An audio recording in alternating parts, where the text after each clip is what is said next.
I have been playing over 200 rounds of Millennia, which is accumulating to about 20 hours. And no, I didn't play a special preview build or anything, I just played the demo, which was available in the Steam Next Fest. And even though a lot of people could have done it, I know that some people missed out on it, or they didn't really have the time, and they still want to know, what is Millennia now, and more importantly, how does it feel? So this is not a review or anything, this is just my first impression on those 200 rounds I have been playing. And really interesting, I have been thinking about, what does this game remind me of? Like, where can I draw a comparison to how it feels in perspective to Civilization? Because, well, let's be honest here, that's definitely where this game is taking a lot of ideas from, and that's Civ. So I was thinking, yeah, what does this remind me of? And the answer is Pathfinder. Now, if you're like, Path who? So, TLDR, Pathfinder is an offshoot of Dungeons and Dragons back in the day when D&D was moving forward with a new game set, with new rules and changes to the gameplay. A lot of people felt like that wasn't really the right way to go, so they created a branch of D&D. Well, they were not allowed to take the story and the world and all that with them, but they were allowed to take like all the gameplay elements of that edition. I think it was 3.5 edition they took with them, and then they added their own ideas on top of that. And that is exactly what Millennia does. Millennia does not take ideas, or not a lot of ideas, from Civilization 6, but actually a lot of ideas from Civ 5 in particular, and also a little bit of Civ 4 here and there, and then adds just tons and tons of their own ideas. And you know what? I'm personally hooked. I really enjoyed what I played. Unfortunately, it only did go till the Iron Age and only for 60 rounds. So you were severely limited in what you could do. Like, something which really bothered me a little bit. One of the main selling points of this game is that when you are changing an age, there will be choices you can make. And the Iron Age was the only age where you could actually, for the first time, choose like 3 different ages if you all had the requisition for an age. Like, let's say the Age of Blood needs you to kill 6 enemy units which are not barbarians, or the Age of Hero makes it so that you have to find like 3 natural wonders on the map, and then you could go there. But what is rather interesting, you are not deciding the next age on your own, but the person or the AI which is going next or first in the next age decides for everyone what that next age will be. And I can see that some people are a little bit unhappy about this, but I find it really interesting because that's what this game does. This game plays very situational. Like, I know that people love to plan their Civ playthroughs, sometimes completely in advance, and then they are basically just playing it through. This game tries to push you a little bit more into the direction of, okay, new turn, things have changed, react and act on it. And then you have to change your approach. I know this is not everyone will like this. I personally absolutely love it because that's my playstyle. And so this just clicks with me. And I really have to make this clear.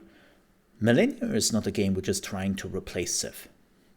It's trying to coexist and give the people who are just not really happy with where Civilization was going, especially with Civ 6, a new home.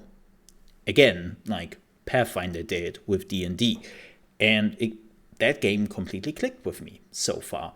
I also love what they are doing with the domains. You can see it on the left side, right? Those domains are your social trees from Civilization 6, if you want to call it that.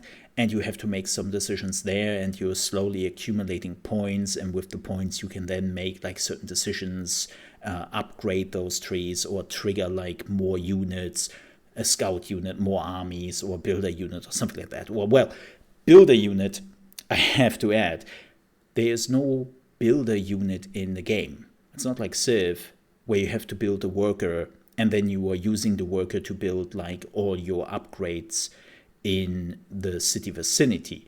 You do that with just some crafting points. They are called, I think, improvement points. And you see them, by the way, in the bottom left, right? The shovel in the bottom left.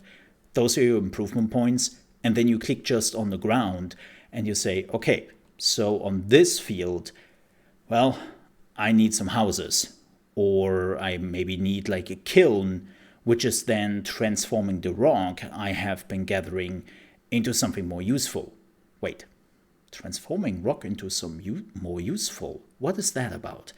Well, this is where the game really gets interesting, because there is, I would say, an economy circle here, right? It feels a little bit more like the Anno games when it comes to the economy.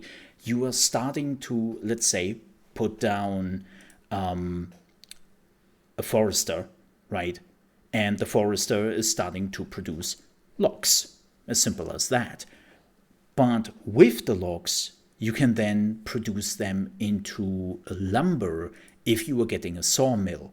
And then later on, you will find more and more ways to use the lumber and produce something else out of it, right? And they do this with tons of resources, where you are starting out with, like, say, grapes.